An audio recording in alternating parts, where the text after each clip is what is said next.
જનોઈ ધારણ કરી હોય, આમ તો દરેક વર્ણને યજ્ઞોપવિતનો અધિકાર છે અને દરેક વર્ણએ યજ્ઞોપવિત ધારણ કરવી જોઈએ.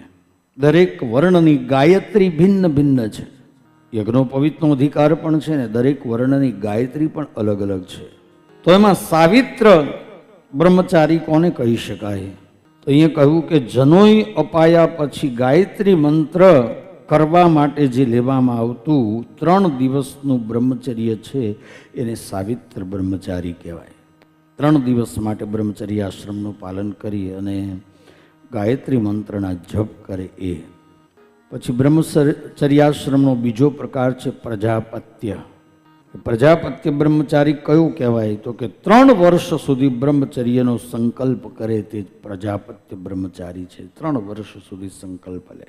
ચોથો પ્રકાર છે બાહ્ય બ્રહ્મચારીનો, કે વેદાધ્યયન એટલે કે અભ્યાસની સમાપ્તિ સુધી જે બ્રહ્મચર્યનું પાલન કરવાનો સંકલ્પ કરે એ બાહ્ય બ્રહ્મચારી છે.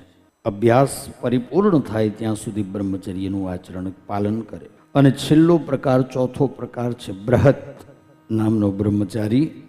એ બૃહત બ્રહ્મચારી કોણ? ત્યાર પછી આપણો ગ્રહસ્થાશ્રમ આવે. ગ્રહસ્થાશ્રમની અંદર પણ 4 પ્રકારનું દર્શન કરાયું છે અહીંયા, કે ગ્રહસ્થી કેવા 4 પ્રકારના હોય. તો સૌથી પહેલું કહ્યું કે વાર્તા. ગ્રહસ્થનો પહેલો પ્રકાર છે વાર્તા.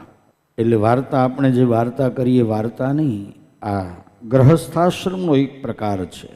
અને એ કેવો ગ્રહસ્થી છે? તો કહ્યું કે ખેતી, વ્યાપાર, શાસ્ત્ર માન્ય કર્મો કરી અને પોતાનું જીવન જ્ઞાપન કરે પરિવારની સાથે. આ વાર્તા નામનો ગ્રહસ્થી છે.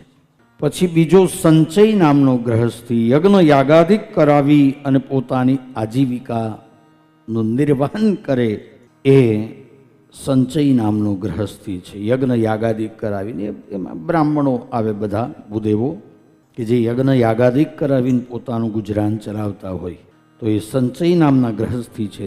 ત્રીજો પ્રકાર છે શાલીન. શાલીન નામનો ગ્રહસ્થી કોણ છે? તે કોઈની પાસે યાચના કર્યા વગર, કોઈની પાસે માગવાનું નહીં, 1 પણ રૂપિયાની યાચના કર્યા વગર પોતાના જીવનનું આખું જીવન પસાર કરી નાખે અને માગે નહીં કોઈની પાસે. જે મળ્યું ઈશ્વર કૃપાથી એનાથી પોતાનું જીવન ચલાવે.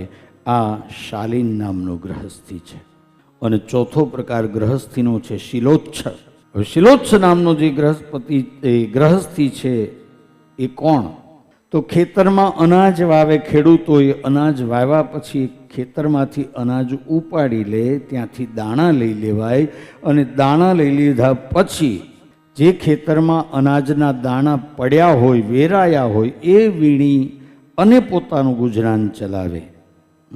એ દાણાને વીણી, અથવા તો અનાજ બજારમાં જાય, ત્યાં અનાજ વેચાતું હોય, ત્યાં અનાજ ઢોળાયું હોય, એ દાણાને વીણી ઘરે લાવી સાફ કરી એ દળાવી અને પોતે પોતાનું ગુજરાન ચલાવે. આવી રીતે ગુજારો કરે એ શિલોચ્છ નામનો ગ્રહસ્થી છે. ગ્રહસ્થીના 4 પ્રકાર, બ્રહ્મચારીના 4 પ્રકાર, આવો વાનપ્રસ્થીના 4 પ્રકાર જોઈએ. આ ભાગવતની અંદર તમે જેટલા ઊંડા ઉતરો ને એટલું જ્ઞાન પ્રાપ્ત થાય. હજી આમાં પણ આ 4 પ્રકાર છે ને, એના પણ ઊંડાણમાં જાઓ તો ઘણું બધું પ્રાપ્ત થાય.